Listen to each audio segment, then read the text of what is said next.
욥기 2장에 있는 말씀을 같이 살펴보도록 하겠습니다. 오늘은 아주 특별한 날입니다. 현장에 50%라고 하는 제한이 있기는 하지만 우리 성도님들 대부분이 마음만 먹으면 와서 함께 현장에서 예배를 드릴 수 있는 첫날이기 때문입니다. 잠깐이면 지나갈 것 같은 감염병이었는데요. 이 감염병의 시간이 2년 가까이 이렇게 지속될 줄은 아무도 몰랐던 것 같습니다.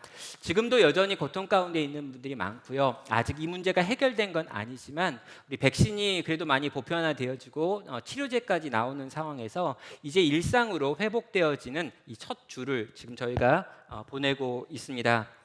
11월이 되어가지고요, 위드 코로나라고 말하면서 이 질병과 함께 살아가는 방법을 지금 배우는 중인데요. 백신을 맞으시고 개인 위생을 철저히 하면서 또 교회도 열심히 방역을 하면서 함께 이 시간을 통과해 갈 수 있으면 좋겠습니다. 우리 교회가 모이는 모임이 이제 회복되어진다, 함께 모일 수 있게 되었다라고 하는 걸 좀 생각하시면서요, 또 온라인으로 예배를 계속 하시는 뭔가 조금 불안한 마음을 가지신 분들도 함께 현장에서 예배할 수 있으면 좋겠습니다. 우리 주일학교 부서들도 이제 다 시작을 하고 있고요, 영아부도 한두 주 더 준비한 다음에 시작을 하려고 하고 있으니 우리 주일학교 학생을 두신 부모님들도 많이 동참해 주시면 감사하겠습니다. 자, 지난 2년간의 이 코로나 시기를 좀 저희가 보내면서요, 모든 것들이 후퇴한 것 같은 느낌이긴 하지만 그 중에 전진하고 발전되고 또 더 나아진 것들도 있습니다. 어떤 부분이냐면 이 온라인과 관련된 부분에 있어서는 이전과 비교할 수 없을 정도로 빠르게 발전한 부분이죠. 자, 기독교 안에서도 마찬가지인 것 같습니다. 이전에는 뭔가 좋은 것이 있으면 그 자리로 가야 했습니다. 요즘은요, 뭔가 좋은 것을 그 자리에서 열어놓으면 온 세상에서 다 접속하여서 함께 누릴 수 있는 그런 세상이 되었습니다. 제가 만약에 미국에서 무슨 집회가 있다 그러면 그 집회에 가고 오고 비행기 타고 돈 들어가고 하는 게 여러 가지 복잡한데, 최근에 제가 보니까 제가 여기서 막 미국에 있는 집회를 인도하고요, 미국에 있는 사람이 여기 막 들어오는 일들을 보면서 여러 가지로 세상이 아주 빠르게 바뀌었구나라는 걸 경험할 수 있었습니다. 자, 그렇듯 온라인이 굉장히 발전되어지고 여러 가지 좋은 컨텐츠들이 온라인에 올라오게 되면서 생기게 된 흐름이 하나 있는데요. 들리는 설교, 들리는 메시지가 강조되어지는 시대가 되었다라고 하는 부분입니다. 이전의 성도님들은 특정한 장소에 특정한 시간에 가가지고요, 그 시간에 그 장소에서 무언가를 듣고 배웠습니다. 그러다 보니까 거기까지 힘들게 갔는데, 그 시간을 냈는데 거기서 뭐가 나오건 간에 열심히 들어주는 기본적인 마음의 자세가 있었습니다. 내용이 조금 어려우면 이해하려고 노력을 했습니다. 재미가 없어도 깨어있으려고 애썼습니다. 어떻게 해서건 간에 그 시간 그 장소에 매여가지고 뭔가 열심을 냈던 거죠. 그런데 흐름이 많이 바뀌었는데요, 어떤 거냐면 많은 경우가 온라인상에서 내가 선택할 수 있는 컨텐츠가 됐습니다. 딱 들어서 한 5분 정도를 들었는데 내 스타일이 아니야 그러면 넘깁니다. 오늘 하는 이야기는 나한테 하는 이야기가 아니야 그러면 또 넘기죠. 오늘 하는 저 메신저는 뭔가 좀 졸려, 넘깁니다. 그래서 모든 메시지의 선택이 바로 나에게 주어져 있고 내가 손가락 하나만 클릭하는 것으로 모든 것들이 달라지는 것들을 지금 보고 있는 거죠. 그러다 보니까 여기서 나오는 설교에 대한 여러 가지 가르치는 것들이나 설교 전달의 방법에 대해서도 예전에는 설교학 교수님들이 설교는 이렇게 해야 합니다라고 가르쳤는데, 요즘은 아나운서분들이 설교는 이렇게 해야 합니다라고 가르치는 경우들이 많습니다. 그리고 온라인에서 유튜버를 하면서 여러 가지로 컨텐츠를 만드는 분들이 여러분 설교는 그렇게 하는 게 아니고 이렇게 해야 합니다라고 가르치는 모임들이 생기는 것들을 볼 수 있습니다. 점점 더 설교라는 것이 인기가 없어지고요, 뭔가 좀 어려운 걸 잘 가르쳐 보려고 애쓰는 것도 별로 인기가 없어지는 시간을 보내고 있죠. 여러분, 한국 교회에서 가장 많은 사람들이 모여서 기도하는 모임이 어디냐라고 하면, 옛날에는요, 이 순복음교회 사람들이 가장 기도를 많이 한다라고 생각을 했는데 요즘은 그 판도가 완전히 바뀌었습니다. 어떤 한 교회에서 온라인으로 함께 할 수 있는 기도회를 만들었는데요, 21일 동안 저녁 때 모여가지고 함께 기도하는 모임이었습니다. 그런데 처음에는 그 교회 하나가 기도를 했는데요, 그렇게 기도를 하다 보니까 우리끼리만 하지 말고 좀 더 확장시키자 그래가지고 이걸 열어놨습니다. 그랬더니 많은 교회들이 이 기도가 좋다라고 하면서 참여를 하기 시작했죠. 시작했죠. 그래서 2021년 지금 현재 하고 있는데요. 1만 4천여 교회가 지금 그 기도회에 참여해가지고 기도를 하고 있습니다. 그리고 40만 명의 성도들이 그 설교 컨텐츠와 그 예배 컨텐츠를 가지고 와서 지금 온라인으로 기도회를 진행하고 있는 것들을 보고 있죠. 여러분, 처음에는 한 교회가 시작했는데요. 지금은 14,000여 교회가 함께하고 있습니다. 여러분, 40만 명이 이 기도회에 참여해서 저녁에 시간을 내고 21일 동안 기도하고 있는 거죠. 그런데 이 기도회가 잘 됐다, 안 좋다 이런 이야기를 하려고 하는 건 아닌데요. 여러분, 이 기도가 점점 더 많은 사람이 보게 되고요. 특별히 코로나 상황 가운데 폭발적으로 조회수가 늘어나게 되니까 만들어진 어떤 현상이 있습니다. 처음에 이 기도회가 21일 동안 진행될 때는요, 이 21일 내내 이 설교자들로 목사들이 세워졌습니다. 그런데 시간이 지나면서 점점 더 이게 확대하다 보니까요, 어떤 일이 벌어지냐면 이 설교는 사람들이 좀 듣기 어려워하기도 하고, 여러 가지 다른 교단에 있는 사람들이 들어와서 동일한 설교에 은혜 받기도 어렵고, 때로는 갈등이 일어나는 일도 발생을 하는 겁니다. 그래서 요 준비하는 팀에서 생각하고 고민한 게 뭐였냐면요, 이 설교자 중에 목사를 최소한으로 하자라고 이야기가 되었습니다. 그래서 전체 강사 21일이니까 21명의 강사가 있어야 되는데, 그 강사 중에 7명만 목사로 하고 나머지는 다 평신도로 해서 연예인이거나 특별한 간증을 가지고 있는 분들을 중심으로 요 기도회를 구성하자라고 이야기가 된 거죠. 그런 다음에 이 기도회에는 더 많은 사람들이 모이고 더 큰 영향력을 미치고 있는 기도회로 발전될 수 있었습니다. 저는요, 간증이 나쁘다라고 생각하지 않습니다. 저는 하나님께서 내 삶 가운데 행하시는 여러 가지 일들을 간증이라고 하는 형태에 담아가지고 고백할 수도 있고 나눌 수도 있고, 이것이 전도에 굉장히 중요한 도구도 될 수 있다라고 생각을 합니다. 그런데요, 제가 우려하는 건 뭐냐면 이 간증이 가지고 있는 일반적인 어떤 패턴에 대해서 좀 우려를 합니다. 일단 여러분, 간증을 하려면요, 인생이 힘들어야 합니다. 여러분, 아무런 힘도 안 들고 어려움도 없었는데 간증하기 되게 어려워요. 그러다 보니까 힘든 이야기가 있는 사람만이 간증을 할 수 있습니다. 그리고요, 이 힘든 상태에 있는 사람이 또 그대로 간증을 하는 경우는 없죠. 뭐가 있어야 되냐면 믿음으로 뭔가를 결단하고 순종하고 하나님께 나아가는 어떤 종류의 종교적인 의식이 포함되어야 합니다. 그래서 아주 힘든 사람이 어떤 종교적인 결단하는 사건이 있습니다. 그런 다음에 반드시 있어야 되는 게 뭐냐면, 내가 그런 종교적인 결단을 했더니 그 힘든 상황에서 이런 상황으로 바뀌었다라고 하는 역전의 드라마가 뒷부분에 있어야 한다는 거죠. 여러분, 이런 간증을 들을 때 우리는 어떻게 합니까? 감동을 받습니다. 그렇게 힘든 사람이 그 어려운 중에 이런 결단을 하고 이런 결단을 했더니 하나님이 그를 이렇게 만드셨구나라고 하면, 요 이야기가 딱 나올 때 사람들은 알아서 박수를 막 치면서 이렇게 같이 이렇게 기뻐하고 할렐루야 아멘 이렇게 소리를 지르는 거죠. 이게 간증의 기본적인 패턴입니다. 저는요, 이 간증이 가지고 있는 기본적인 패턴의 가장 마지막 부분에 가장 심각한 문제가 있다고 생각을 해요. 왜냐하면 제가 알기로 많은 사람들이 어려움을 당합니다. 그리고 많은 분들이 신앙 안에서 그 어려움을 통과하기 위하여 결단을 하고 다짐을 하고 뭔가 더 깊은 헌신을 하기도 해요. 그런데 요 뒷부분에 나와 있는 그 역전의 드라마를 경험하는 분들이 있기도 하지만, 또 많은 분들은 그 드라마를 경험하지 못한다는 것입니다. 그런데 이런 간증이 계속해서 들려오면은요, 이런 일을 경험하지 못한 성도들의 대부분은 내가 믿음이 문제가 있는 건가? 내 신앙이 잘못된 건가? 아니면 나는 어디서 문제가 있는 건가? 라고 하는 종류의 생각을 하면서 이류 그리스도인이라고 하는 생각을 갖기도 하고 패배자라고 하는 생각도 갖는다는 거죠. 성도 여러분, 저는요, 분명히 우리 성도들 가운데 하나님의 놀라운 역전의 드라마를 경험하는 사람이 있다라고 생각하고 있어야 한다고 생각합니다. 그러나 동시에요, 이 속에서 어려움을 당하고 그 어려움 속에서 정말 힘들지만 끝까지 믿음을 지키고 견디며 살아가는 성도의 이야기도 하나님이 귀히 여기시고 받으시는 이야기다라고 생각을 한다는 것입니다. 우리를 감동하게 하는 간증들을 듣다 보면은요, 우리는 그렇게 사는 것이 옳지 않은 삶이었는가라고 하는 생각을 할 수 있기 때문에 저는 이 간증들이 절대로 일반화되어지면 안 된다라고 하는 생각을 갖고 있는 것이죠. 성도 여러분, 그래서요, 우리는 다른 사람의 간증을 들으면서 일반하면 안 됩니다. 또 내가 경험한 어떤 특별한 사건을 가지고 또 다른 사람에게 그걸 적용시키려고 해서도 안 된다는 거죠. 각자를 향한 하나님의 뜻과 계획이 다릅니다. 각자를 향한 하나님의 은혜의 방식도 다릅니다. 그러니 그 각자의 다름을 인정하고 수용하고 내게 은혜가 되고 내게 힘이 되는 것들은 받아들이되 어떤 것들에 대해서는 자유로울 수도 있어야 하는 거죠.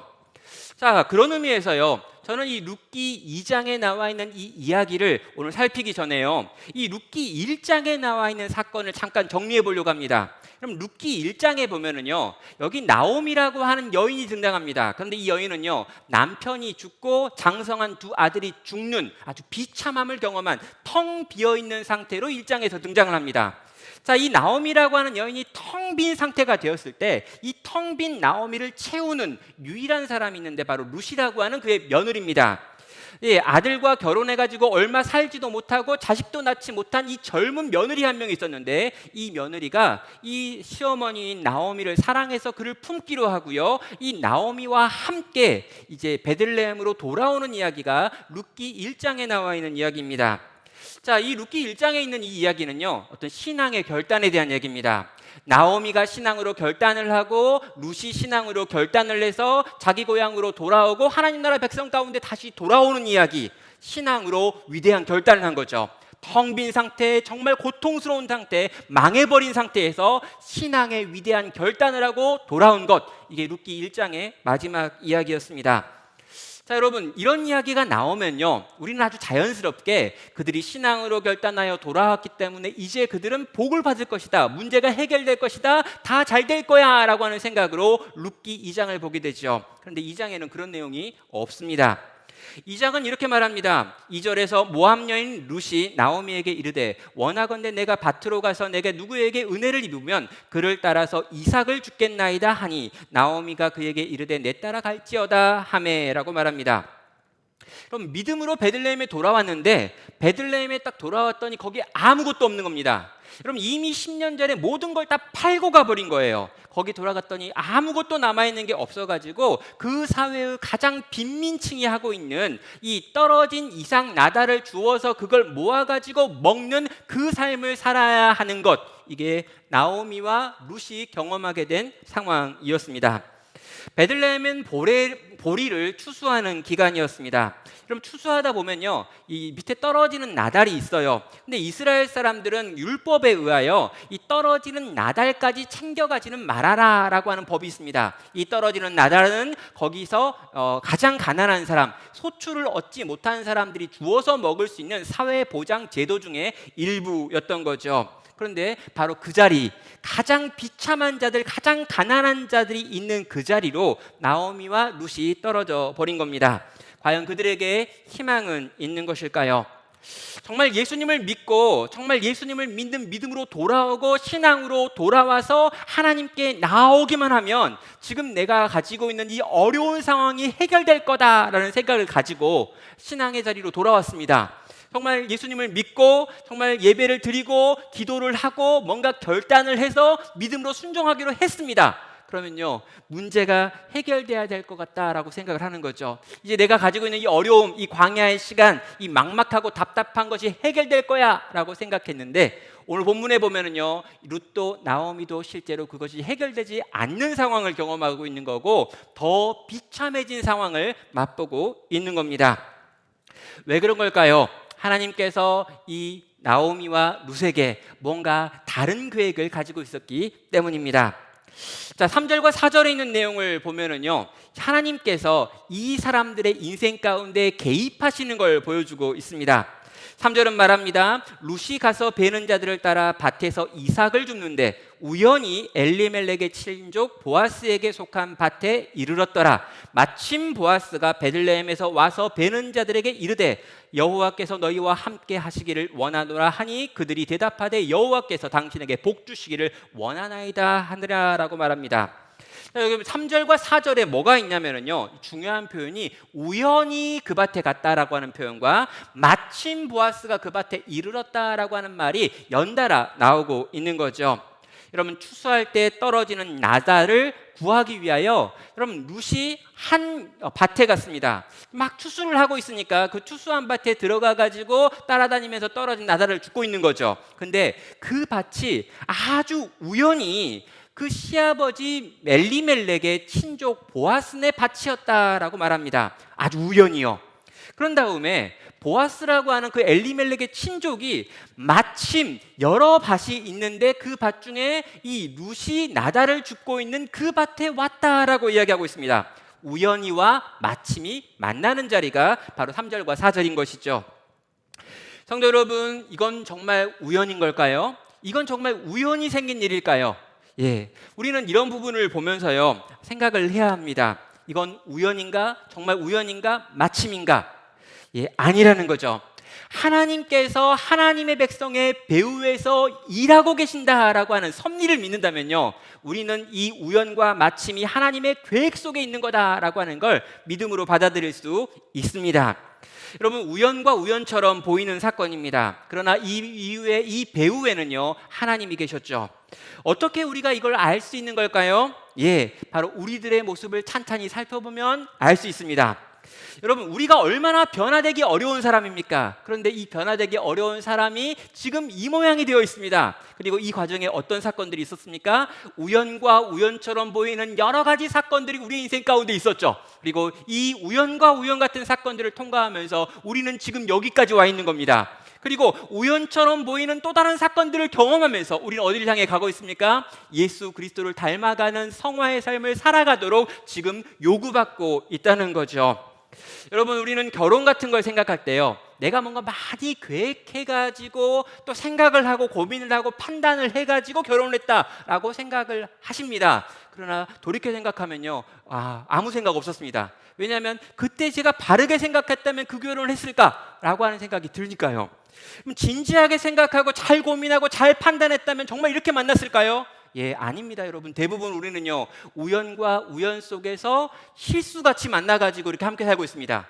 대부분 우리가 하고 있는 여러 가지 직장도 그렇고요, 공부하는 것들도 그렇고요, 인생의 많은 것들은 내가 계획하고 생각해서 되었다라기보다는요, 뭔가 내 인생 속에 나를 인도하고 있는 무엇이 끌고 가가지고 이러이러한 사건들이 조합돼 가지고 여기에 와 있는 경우가 많다라는 것이죠. 이게 무엇일까요? 이렇게 우리를 끌고 가고 있는 게 어떤 걸까요? 우리 하나님께서 우리의 인생의 배후 가운데 일하고 계셔서 그 결과라는 것입니다. 성도 여러분, 우리는요, 우리의 중심을 찬찬히 살펴볼 필요가 있습니다. 우리는 과연 누구인가? 그리고 여기까지 오는 과정에서 어떤 일들이 일어난 것일까? 도대체 무슨 일이 일어났길래 내가 여기서 지금 하나님을 예배하고 있는가? 여기서 내가 하나님을 찬양할 수 있는 이유가 뭔가? 여기서 내가 하나님께 기도할 수 있는 이유가 뭔가? 내 인생 그 시간 속에서 내 인생 가운데 끊임없이 일하신 하나님의 손길을 우리는 이 우연과 마침이라고 하는 것 속에서 발견할 수 있는 것이죠. 하나님께서 오늘도요, 우리의 인생을 인도하고 계십니다. 어제까지도 인도해 오셨습니다. 오늘도 인도하고 계십니다. 앞으로도 인도하실 것입니다. 우리의 삶을 끊임없이 이끄시고 인도하시는 그 하나님의 섭리를 오늘 또 고백하며 그분이 나를 어디로 인도하시는지 보고 듣고 그분을 따라가는 성도 되시기를 주의 이름으로 축원합니다. 자, 이렇듯 이제 이 보아스와 룻은 운명적으로 만났습니다. 운명적이라는 표현은요, 비기독교적인 표현이니까 섭리 가운데 만났습니다. 그리고 이제 그 둘이 대화가 되어지지요. 그럼 5절부터 10절에 있는 내용을 보면은요, 이 보아스가 룻을 만나가지고 룻에게 아주 좋은 것들을 제안하는 장면들을 보게 됩니다. 8절에 이런 표현이 있는데요, 보아스가 룻에게 이르되 내 따라 들으라. 이삭을 주우려 다른 밭으로 가지 말며 여기서 떠나지 말고 나의 소녀들과 함께 있으라. 그들이 베는 밭을 보고 그들을 따르라. 내가 그 소년들에게 명령하여 너를 건드리지 말라 하였으니 목이 마르거든 그릇에 가서 소년들이 길러온 것을 마실지니라 하는지라 라고 말합니다. 그럼 보아스는요, 룻을 만나가지고 룻이 정말 열심히 아침부터 일했다라고 하는 보고를 받습니다.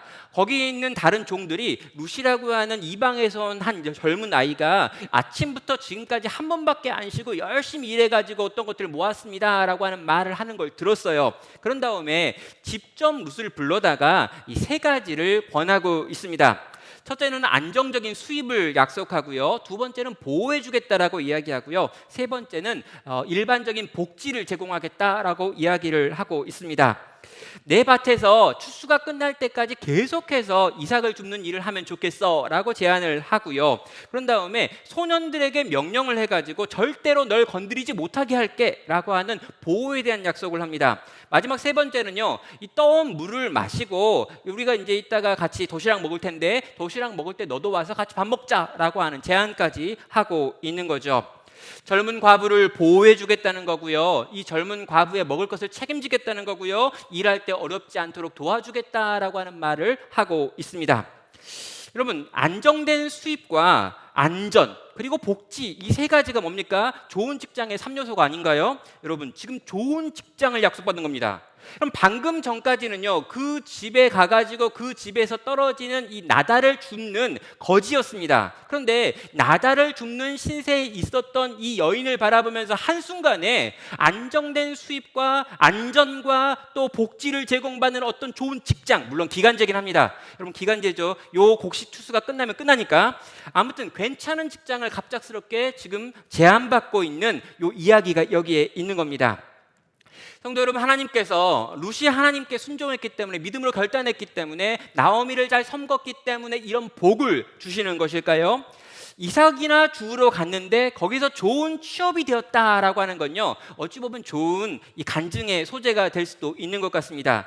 그러니까 예전에 우리 그런 이야기 있잖아요. 길거리를 돌아다니던 중에 할 일이 없어서 길거리를 돌아다녔는데 얼굴이 잘생겨가지고 길거리 캐스팅이 돼가지고 연예인이 돼가지고 대박을 터뜨렸다, 이런 이야기를 듣는 경우들이 있습니다.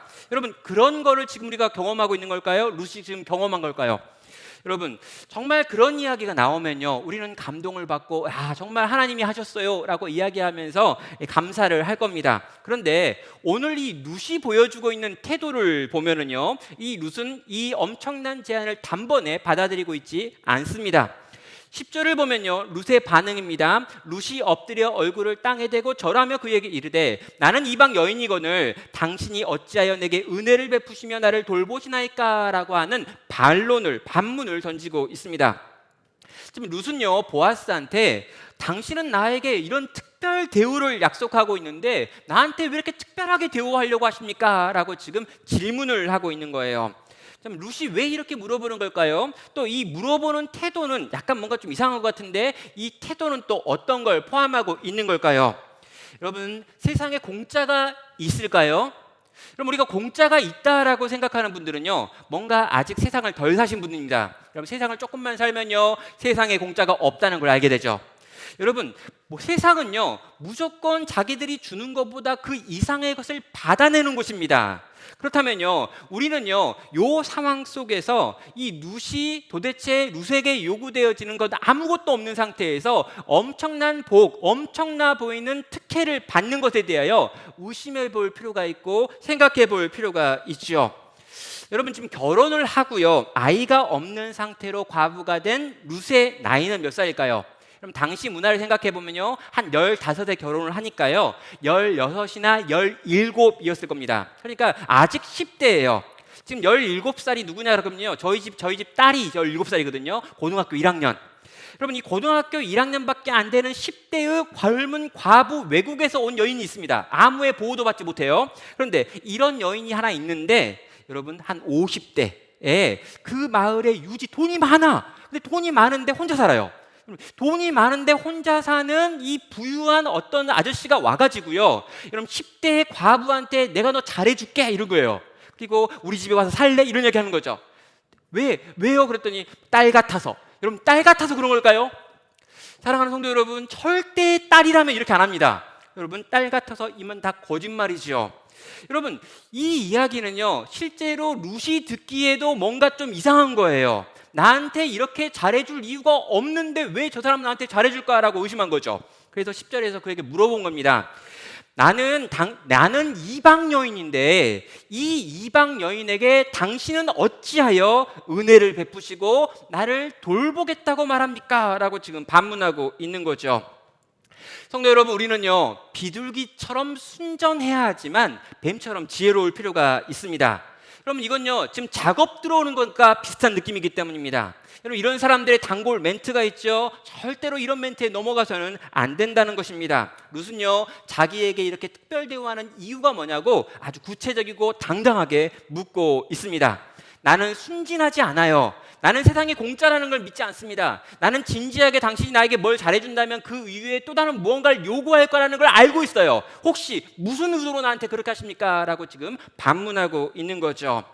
여러분 2015년도에 이 베테랑이라고 하는 영화가 나왔습니다. 근데 여러분 이 베테랑이라고 하는 영화는요, 이 형사가 있는데 재벌들과 이렇게 싸우는 영화예요. 그런데 이 재벌들과 싸우던 형사가 이 재벌들이 엄청난 돈을 이렇게 제공하면서 이제 우리에 대한 수사를 그쳐라라고 이야기합니다. 그때 여러분 황정민이가 이 베테랑 형사였는데요, 이 형사가 하는 말이 뭐냐면 이거예요. 우리가 돈이 없지 가오가 없냐 딱 이야기합니다. 이렇게 돈이 없지 가오가 없냐. 이 가오는요 일본어 안 좋은 말인데요, 자존심이란 겁니다. 우린 돈은 없지만 자존심 하나로 산다. 그래서 이 자존심을 지키기 위해서 돈을 포기할 수 있어. 이게 그 사람의 말이었는데요. 지금 이 루시 보이고 있는 태도도 비슷합니다. 내가 돈은 없지만 자존심이 있어요. 나는 돈은 없지만 지켜야 될 게 있어요. 그래서 돈을 준다고 해도 절대로 포기하지 않는 무엇인가 있기 때문에 당신이 나에게 그렇게 잘해준다면 잘해줄 이유가 뭔지 난 듣고 싶어요 라고 지금 말하고 있는 겁니다. 그럼 보아스가 굉장히 당황했겠죠. 처음엔 그렇게까지 복잡하게 생각 안 했는데 너무 단호하게 왜 그럽니까? 난 이방 여인인데 딱 이러니까 이 보아스가 뭔가 당황을 해가지고 이제 하고 있는 대답이 그 뒤에 나와 있는 11절과 12절에 나와 있는 내가 너에게 이렇게 특별한 대우를 하기로 한 이유에 대해서 밝히는 부분입니다. 첫 번째는요 11절에 나와 있는데 나는 네가 행한 헤세드에 대하여 알고 있다라고 말하고 있습니다. 11절은 말합니다. 보아스가 그에게 대답하여 이르되 내 남편이 죽은 후로 내가 시어머니에게 행한 모든 것과 내 부모와 고국을 떠나 전에 알지 못하던 백성에게로 온 일이 내게 분명히 알려졌느니라 라고 말합니다. 나는 네가 두 가지를 한 것 때문에 너를 잘해주고 싶은 마음이 생겼어 라고 말하죠. 거기에서 하나는 네가 네 죽은 남편이 죽은 다음에 그 시어머니에게 어떻게 대했는지에 대해서 내가 알게 되었고, 심지어 그 시어머니를 위하여 너의 고향을 떠나가지고 아무도 알지 못하는 이 베들레헴까지 왔다는 것에 대하여 알고 있기 때문에 이것을 알고 있는 내가 너를 잘 대해주기로 결정했어 라고 말하고 있는 겁니다. 뭡니까? 룻기 1장에 나와 있었던 이 텅 빈 시어머니를 끌어안고 그와 함께 살고 그와 함께 죽겠다라고 하는 이 룻의 선택과 결정과 움직임과 행동을 안다라고 말하고 있는 것이죠. 보아스의 입에서 네가 헤세드했기 때문에, 네가 네 어머니를 사랑했기 때문에 나도 너를 헤세드하고 싶은데 그래도 되지 않겠니? 라고 지금 질문하고 있는 겁니다. 성도 여러분, 지금 저는요 이 광야의 위로라고 하는 이 시리즈 설교 안에서 이 이야기를 하고 있습니다. 저는요 이 보아스의 입에서 나오는 이 소리가요, 너의 그 헤세드가 우리에게 알려졌다. 네가 수고했던 그 사랑과 그 사랑의 수고와 그 역사가 내게 알려졌다라고 하는 이 표현이요, 오늘 우리에게도 주는 메시지가 있고 위로가 있다라고 믿는 것이죠. 성도 여러분, 정말 내가 이 땅에서 주님을 믿는 믿음 때문에 누군가를 사랑하기 위하여 애쓰고 수고했던 그 모든 것들 있잖아요. 여러분, 다른 사람들은 모르는 줄 알았습니다. 여러분, 룻도요 시어머니를 자기가 품기 위해서 어떤 일을 행했는지 시어머니와 자기만 알고 있을 거라고 생각을 하고요, 심지어 시어머니도 모르고 나 혼자 알고 있을 거라고 생각을 했습니다.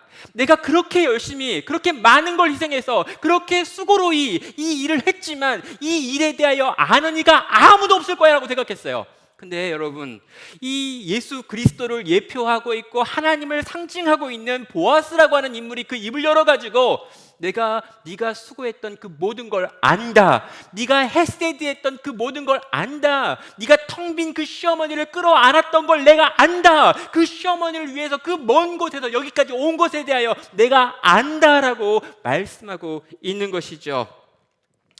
사랑하는 성도 여러분, 코로나를 지나오시느라 여러분 많이 수고하셨습니다. 여러 가지로 참 어려운 중에 여러분 너무너무 애쓰셨습니다. 여러분, 오늘 이렇게 오셨는데요, 또 제가 오전 예배를 드리고요, 오전에 이렇게 아기들이 막 이렇게 오고 조금 큰 애들이 오고 하는 것들을 막 봤습니다. 여러분, 그 애들을 그렇게 키우느라고 너무너무 젊은 부부들 수고 많으셨습니다. 약해가는 몸과 흐릿해가는 정신을 붙들고 기도의 자리에 나오시는 우리 어르신들도 너무너무 고생하셨습니다. 온라인 환경이 진짜 힘들었을 텐데 그런 상황 속에서도 믿음 잃어버리지 아니하고 계속해서 신앙으로 활동하시고 이렇게 한자리에 모여서 예배할 수 있으신 우리 성도님들 너무너무 귀하고 복되십니다. 여러분, 이 광야 같은 세상을 살아가느라고 너무 애쓰셨습니다. 사랑하는 청년 여러분, 여러 가지로 막힌 것이 많고 복잡한 것이 많고 힘든 것이 많고 돌파하기 어려웠을 텐데 이 시간들을 믿음으로 잘 견뎌주셔서 감사하고요, 또 이렇게 함께 예배할 수 있어서 감사합니다. 하나님의 자녀로 하루하루 사는 게 쉽지 않았을 텐데 여러분 너무너무 애쓰셨고 너무너무 수고하셨습니다. 조금만 타협하면 괜찮았을 텐데 타협하지 못하고 신앙의 양심을 지키겠나라고 열심히 애쓰고 수고하다가 많이 마음 상하셨을 텐데 그럼에도 불구하고 또 이렇게 계속해서 믿음으로 걸어주셔서 너무나 감사합니다.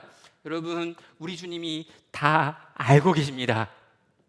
여러분, 우리 주님이 다 알고 계십니다. 여러분이 애쓰고 수고한 그 모든 것 우리 주님이 다 알고 계십니다. 여러분이 신앙의 양심 때문에 하나님을 믿는 자로 살기 위하여 걸어갔던 그 모든 걸음들을 우리 주님이 다 아신다고요. 그 주님이 다 아신다고 말씀하시는 소리를 여러분도 들으시길 바랍니다. 그리고 그 주님이 나의 모든 걸 아시기 때문에 그 아시는 주님께 나아가 그분의 위로를 경험하는 우리 모든 성도 되시기를 주의 이름으로 축원합니다. 그럼 12절에 넘어가면은요, 이제 주님은 한 가지 더 이야기를 합니다. 네가 했던 그 모든 행위를 알 뿐만 아니라 네 마음의 중심에 있었던 믿음을 안다라고 이야기합니다. 12절은 이렇게 말하죠. 여호와께서 내게 행한 일을 보답하기 원하며 이스라엘의 하나님 여호와께서 그의 날개 아래 보호를 받으러 온 너에게 온전한 상 주시기를 원하노라 하는지라 라고 말합니다.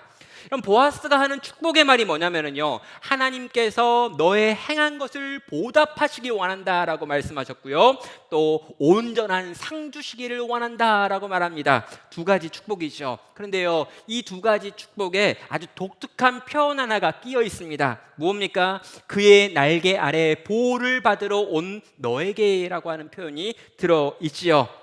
여러분, 루시오, 이 베들레헴으로 돌아오는 선택은 그냥 효도하고 싶어서 효심 때문에 또 불쌍해서가 아니었던 것입니다. 의리나 효심 때문이 아니라 그보다 더 본질적인 이유가 있었다는 거죠. 그 이유가 무엇입니까?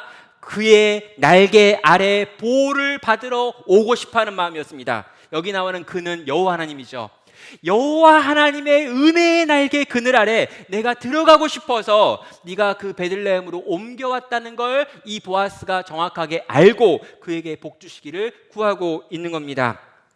여러분, 구약의 하나님을 상징하고 있는 것이 바로 보아스인데요, 이 보아스의 입에서 룻의 마음의 중심에 소원이 무엇이었는지를 정확하게 알고 있는 표현이 등장한 겁니다.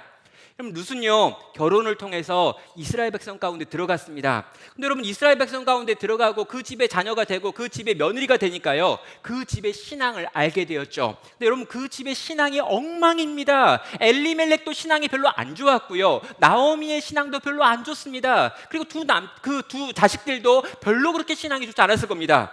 여러분, 완벽하거나 최고의 아름다운 신앙은 아니었는데 그들은 신앙이 있었어요. 근데요, 그 얼핏 보기에도 그 하나님, 그 여호와 하나님이요, 룻이 보기에 너무나 좋았던 겁니다. 그래서요, 이 자기가 얼핏 보고 슬쩍 봤지만 이 좋으신 여호와 하나님, 그 하나님의 은혜의 날개 아래 들어가는 것, 이게 자기 인생의 그 어떤 것보다 중요하다는 걸 이 룻은 알았던 거예요. 그래서 그가 하는 선택이 뭡니까? 베들레헴으로 돌아가는 그 어머니와 함께 돌아가겠다는 거죠. 아무것도 없는데, 가면 망하는 건데, 여기 있으면 돌아가서 다시 재혼도 할 수 있고, 여기 있으면 뭔가 문제가 해결될 수도 있고, 자기 고향이니까 먹고 사는 문제도 없지만, 그럼에도 불구하고도 아무것도 없는 나오미와 함께 돌아가려고 하는 건요, 거기에 하나님의 은혜의 날개가 있고 그 은혜의 날개 아래 피하여 그 은혜의 날개의 보호를 받으며 살아갈 수 있는 하나님 백성이 될 수 있다는 생각이 그의 마음 가운데 있었던 것입니다. 여러분, 그 마음이 있고 그 마음 때문에 그 걸음을 옮겨왔다는 걸요, 아무도 몰랐습니다. 아무도 모르고요, 심지어 자기 자신도 명확하지 않았을 수 있어요. 그런데 오늘 보아스가 입을 열어서 뭐라고 그러냐면 네가 여기 온 건 다른 이유가 아니라 하나님을 믿는 믿음 때문이지. 여호와 하나님에 대한 흔적을 보고 이 하나님의 은혜의 날개 가운데 들어오고 싶어가지고 하나님 백성이 되고 싶어서 온 거구나 라고 지금 보아스가 그를 칭찬하며 축복하고 있는 겁니다. 그 마음의 소원이 무엇이었는지, 그 내용이 무엇이었는지, 그 마음의 중심에 뭐가 있는지를 하나님께서는 정확하게 알고 있었다는 것이죠. 사랑하는 하나님께 성도 여러분, 우리 하나님께서는요 정말 우리를 알고 계십니다. 내가 하는 결정과 선택에 대해서, 내가 했던 행동에 대해서 아실 뿐만 아니라 이 모든 행동의 동기가 무엇인지 알고 있는 거죠. 우리는요 믿음 때문에 그렇게 살았습니다. 성도 여러분, 우리는요 진짜 믿음이 필요하고 그 믿음 때문에 오늘 여기까지 이렇게 걸어왔습니다. 왜냐고요? 진짜 그렇습니다. 여러분, 우리가요 이 땅을 살면서 여러분의 소원은 어디에 있습니까? 여러분 뭘 소망하고 계십니까? 더 큰 집을 소망하십니까? 좋은 차를 소망합니까? 높은 지위를 원하십니까? 100년 이상을 살고 싶기를 원하십니까? 여러분요, 성도의 진짜 소원은 뭐냐면요 하나님께 칭찬받는 거예요. 우리가 이 땅을 다 살고 하나님의 심판대 앞에 갔을 때 하나님께서 애쓰고 수고했다, 최선을 다했구나 라는 말을 듣고 싶어서, 여러분 그 말 하나 듣고 싶어서 우리는 이 땅에서 열심히 사는 겁니다. 물론 여러분 아직 그게 아니어도 괜찮아요. 그러나 결국에 우리의 소원은 거기에 모일 수밖에 없습니다. 그럼 나이를 먹고요, 더 나이를 먹고요, 더 나이를 먹어서 여러분 우리의 지식이 옛날만큼 파릇파릇하지 않고요, 기억력이 점점 가물가물해지고요, 점점 더 우리의 팔의 힘이 없어지고요, 내가 하는 영향력도 점점 더 줄어들어가는 어떤 때가 왔을 때요, 남는 게 뭐가 있냐고요.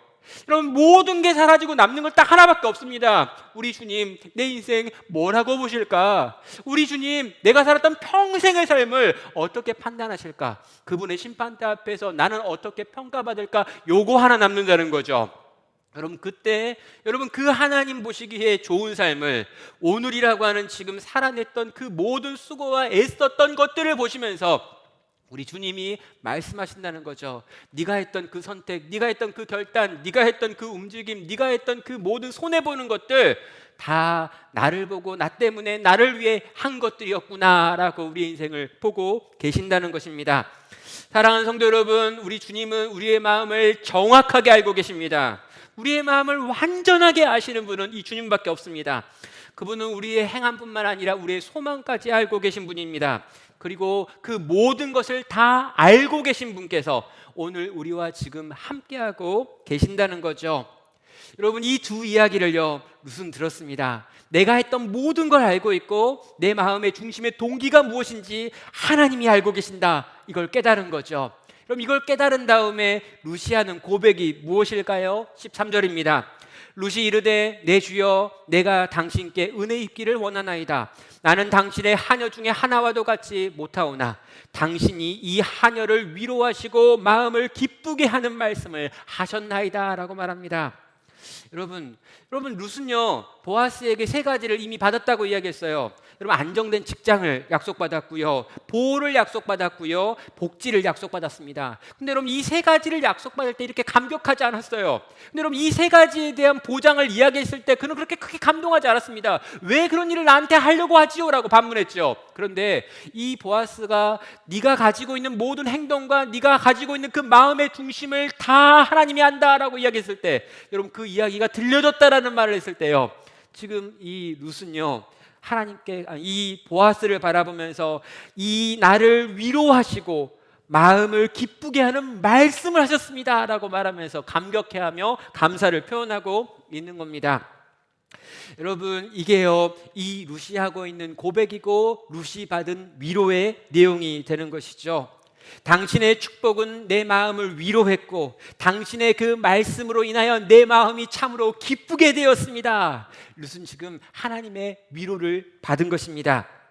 성도 여러분, 죽은 남편이 살아난 게 아닙니다. 무너진 가정경제가 회복된 것도 아닙니다. 무력해진 시어머니가 다시 일을 하러 나간 것도 아닙니다. 상황은 아무것도 달라지지 않았습니다. 그런데요 여러분 상황은 아무것도 달라지지 않았는데요, 아무것도 달라지지 않는 그 상황 속에서 딱 한 가지가 바뀌었습니다. 하나님이 나를 알고 계신다는 거예요. 하나님이 나를 알고 계신다는 겁니다. 하나님이 내가 수고했던 모든 걸 알고 계시고 내가 그 수고를 했던 그 이유를 다 알고 계신다는 거예요. 이 말을 듣더니요, 그는 갑자기 마음이 기쁘다고 이야기하고 감사하다고 이야기하고 하나님을 향한 찬양의 입술로 목소리의 고백이 달라지고 있는 것입니다. 성도 여러분요, 우리가 변화되고 우리가 받아야 될 위로가 바로 여기에 있습니다. 성도 여러분, 이 땅을 사시면서 우리 하나님께서 우리를 보고 계신다는 걸 이 시간 믿으시길 바랍니다. 하나님께서 여러분이 행한 모든 행동을 다 알고 계십니다. 그리고 그 모든 행동을 행했던 여러분의 마음의 중심의 이유가 무엇인지도 알고 있습니다. 그리고요, 여러분이 수고하고 있으며 살았던 이 광야에서 애썼던 여러분의 모든 걸 아시는 그분이 아시기에 여러분의 삶 가운데 함께 하시는 것이죠. 나를 아시고 나를 사랑하시는 우리 하나님께서, 내 인생에 이토록 관심이 많으신 우리 하나님께서 우리의 인생 가운데 함께 하신다는 겁니다. 여러분, 광야가 없어져서 위로받는 게 아니라 광야를 걷지만 이 광야가 나 홀로 걷는 곳이 아님을 알았을 때, 나를 다 아시는 분이 뜻과 계획을 가지고 나로 하여금 이렇게 광야를 걸어가게 하시는 줄 알게 되었을 때, 우리는 거기서요 하나님이 주시는 위로를 경험하며 그 하나님과 동행하여 오늘 또 걸어갈 수 있는 그 길을 걷게 되는 것입니다. 고린도서 1장 3절에서 그래서 이렇게 하나님을 찬양하는 거죠. 찬송하리로다. 그는 우리 주 예수 그리스도의 하나님이시요 자비의 아버지시요 모든 위로의 하나님이시며 우리 모든 환난 중에서 우리를 위로하사 우리로 하여금 하나님께 받은 위로로서 모든 환난 중에 있는 자들을 능히 위로하게 하시는 이시로다. 이 위로의 하나님이 오늘 여러분을 아시고 여러분과 함께 하시며 여러분의 길을 인도하시는 줄 믿음으로 고백하며 그 하나님과 함께 믿음의 길을 걸어가는 복된 나누께 모든 성도 되시기를 주의 이름으로 축원합니다. 이 시간 한번 같이 찬양했으면 좋겠는데요,